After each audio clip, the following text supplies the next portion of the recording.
Hello, I'm Pam Carruthers of healingstars.com. This is the chart. The new moon, 19th of May 2023, is set for London, UK at 16:53 BST. Now I use whole signs to represent the houses and the colour wheel. And this is one big Taurian new moon. And it really is, I believe, the best new moon of the whole year. So here's Taurus, Sun, Moon, Uranus, Mercury, North Node, and Jupiter. Jupiter has literally only 3 days ago just moved into the sign of Taurus, where it will stay for an entire year. So this is Taurus. What is Taurus? It's all about the lover. It's all about Venus. It's all about pleasure. It's all about, the buds, the darling buds of May. You name it. Is in the Northern Hemisphere, of course, springtime. And the Venus energy is in the sign of Cancer, and the Sun and Moon in Taurus, they are actually exchanging signs. So there's a lot about really pleasure, having joyfulness. Jupiter, that wonderful planet Jupiter, is the biggest planet in our entire solar system. It does protect Earth from those nasty asteroids that could cause, horror movies, end of the world scenarios. And Jupiter always promotes faith. Faith in life, that life is worth living. Its expansiveness, larger than life. It has resilience. It's lucky, feel good. And Taurus, ruled by Venus, is very connected to money and also self-worth. How much we value ourselves is often related, well, I'd say always related, to what money we receive and our issues around money or financial acumen, shall I say, which comes often from our childhood and how we were taught growing up to look at money and what it really means is about value. Now, I'm using my symbol for this wonderful new moon, the goddess Fortuna. And I love this painting. I think it looks absolutely brilliant. So to me, this is what abundance is all about. The goddess wants to give to us. Now, first of all, the moon is exalted in Taurus. That's why it's such a special new moon. And it's no longer, thank goodness, eclipsed. We're past that eclipse energy, albeit the North Node is still in Taurus, South Node is still in Scorpio. But it's really easing off. It's not, of prime importance. The blue lines, these are allies. Think of these as allies. So every time you see a blue line, that's a little what's called a sextile, and that's called a trine. They get along. They're friends. They're companions.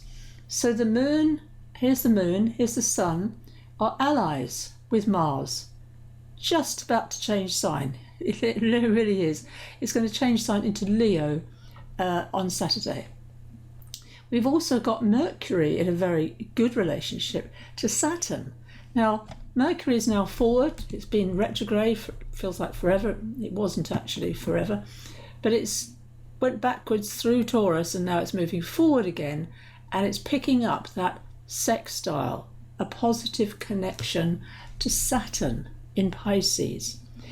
Water signs get along with earth signs. Just think about, the water is needed, isn't it, for plants to grow in the earth. That's one way of looking at elements. So Mercury is all about, with Saturn, commitment and keeping your word and putting the work in, because Saturn always wants us to work at it. But also the pleasure aspect is important, to keep that balance.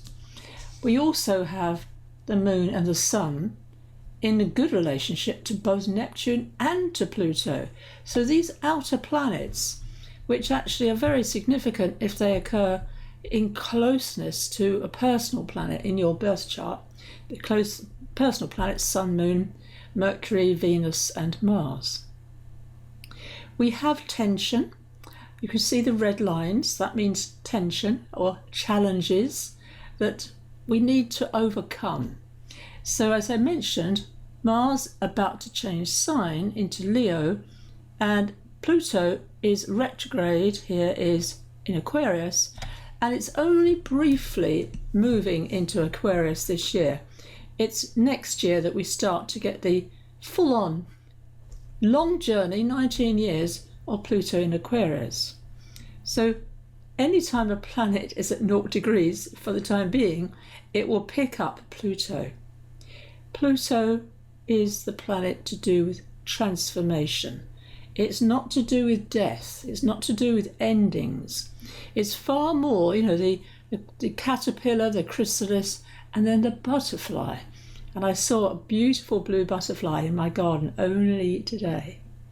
So notice Pluto is in a good relationship to the Sun and Moon, because they're about to change sign into Gemini. That occurs on Monday. So faith in life, that's a real keynote to creating abundance. To go into that garden, if you have a real garden, of course, or go into nature in some way, is very, very pleasing for Taurus, especially Friday, Saturday, Sunday, before the Sun and Moon. Well, the Moon will change sign first of all, of course, and then the Sun changes into Gemini. One other thing I want to mention is the Pleiades. The Sun and Moon are very close to that star group called the Pleiades, or the Seven Sisters. We can't see it in summer. It's the winter constellation of Orion's belt. But notice it's there. This is truly the goddess's energy. So thank you for watching. Pam Carruthers of healingstars.com.